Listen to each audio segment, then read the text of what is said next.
how long have you been doing this project, playing as Oak Openings? Oak Openings for a couple of years, but I've been making noisy music at least since I was 12 or 13 or something.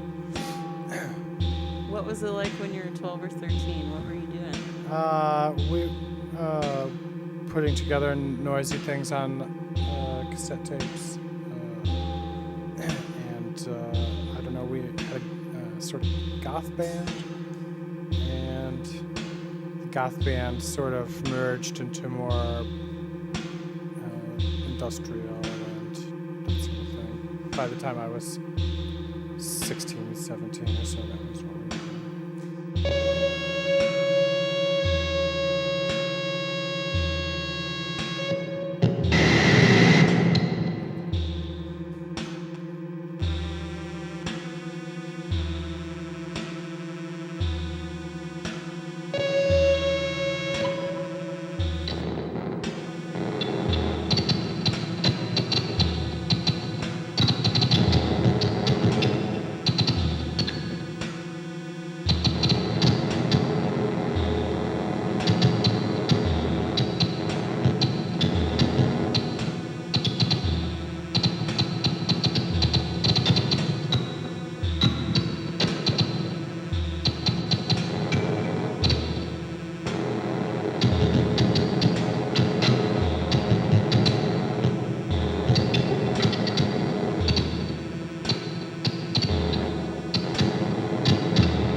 Tell me about different places that you've played and kind of what's your favorite place to just practice and have a jam by yourself? Well, I guess, probably my brother's house. That's where most of the stuff is. We used to play in the sort of dungeonish basement of the P-Dome, and I got a lot of really good recordings out of there. Probably, my brother's. It just feels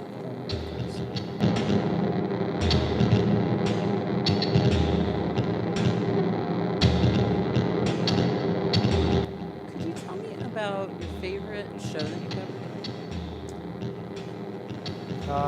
boy, I've definitely played more shows than I recall playing.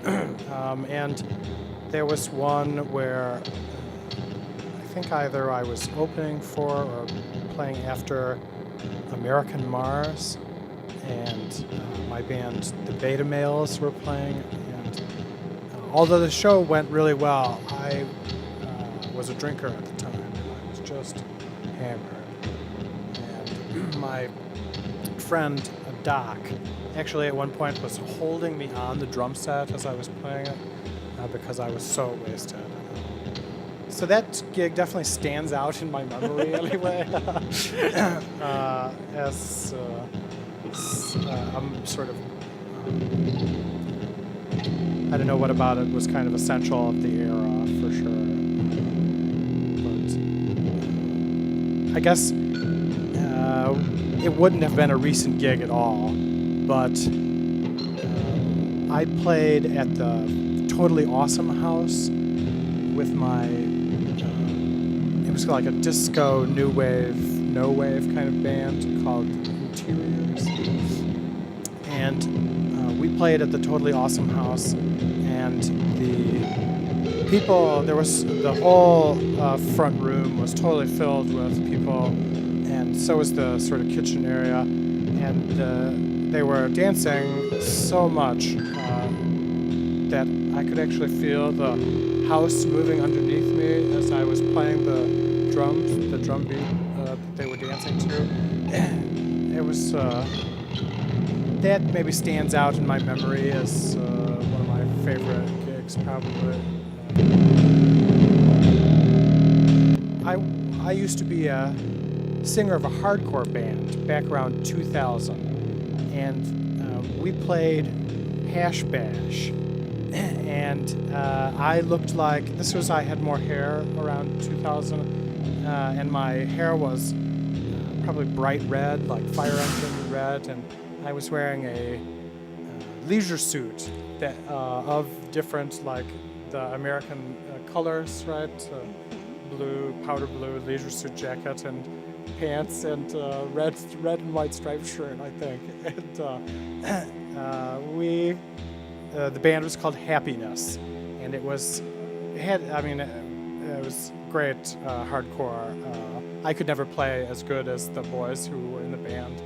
They were such vastly superior musicians to myself, and I was the sort of, I looked like a crazy politician that escaped from a mental institution, And we played it was Hash Bash, and we played in the courtyard of this sort of stone hotel right off of the Diag. And it's not a hotel, it's like a housing complex, but it's all stone, and it's this big, we would open our set with a really like straight up hot version of Hot Pants by James Brown. Yeah. And the Hot Pants would transition into our first number, which was a short one called Trigger Happy Meal. And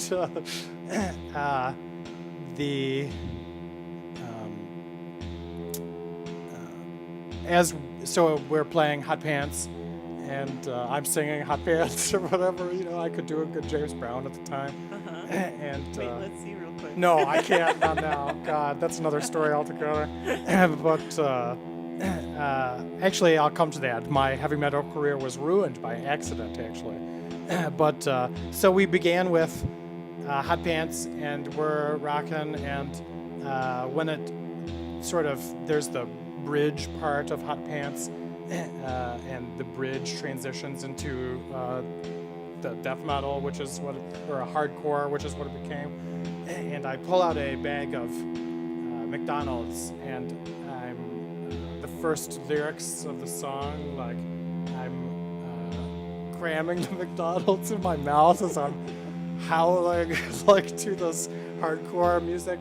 And homeless people, we didn't plan this, but homeless people, homeless people came up, and as it was like falling from my face, they were eating it off of the floor of this courtyard. It was one of the craziest moments of my young sort of artistic life.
Any other sort of things that are wildly different from what you're doing now?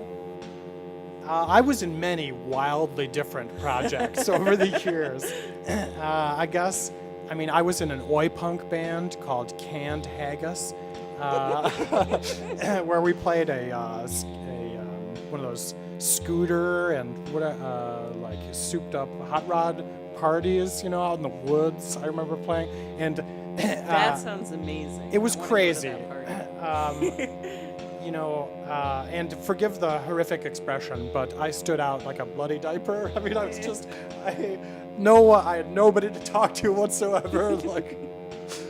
I think at the time I had this similar sort of look where I, in the middle of summertime, had a full suit on, and it was like a grotesque checkerboard, and I was balding by this point and had scraggly long hair. It was very different looking than the other you see sitting here. Oi punk. I was in a variety of oi punk bands,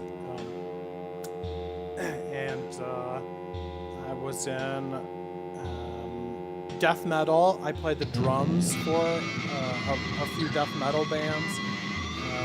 One in particular that stands out that I remember was called Napoleon, which had a dual lead singer with a male and a female. The female would just shriek at Dan McRae, Alex Hawes. They were great, where I played the drums for death metal. The Interiors, which was like a disco, new wave, sort of noisy, I guess, but definitely the point was to make, I think that we would say at the time, to make college-aged women shake their ass. Classy. Yeah, I know, it was, yeah. We would be playing places like,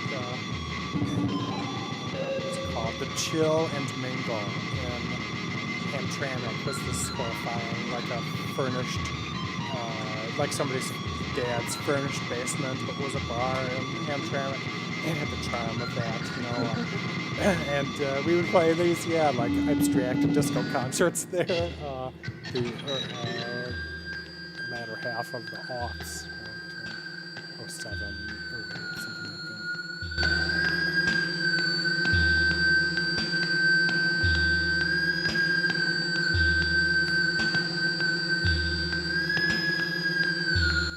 My first LP was called Lung Variation, and it's just abrasive noise, both sides. It's got 3 tracks on it. I was obsessed with, for years, just abrasive noise. I don't know, I think Stanley Kubrick, he was way into, for some reason, he listened to a lot of like police scanners and there's something about really non-musical noise that is for me so capturing and visceral.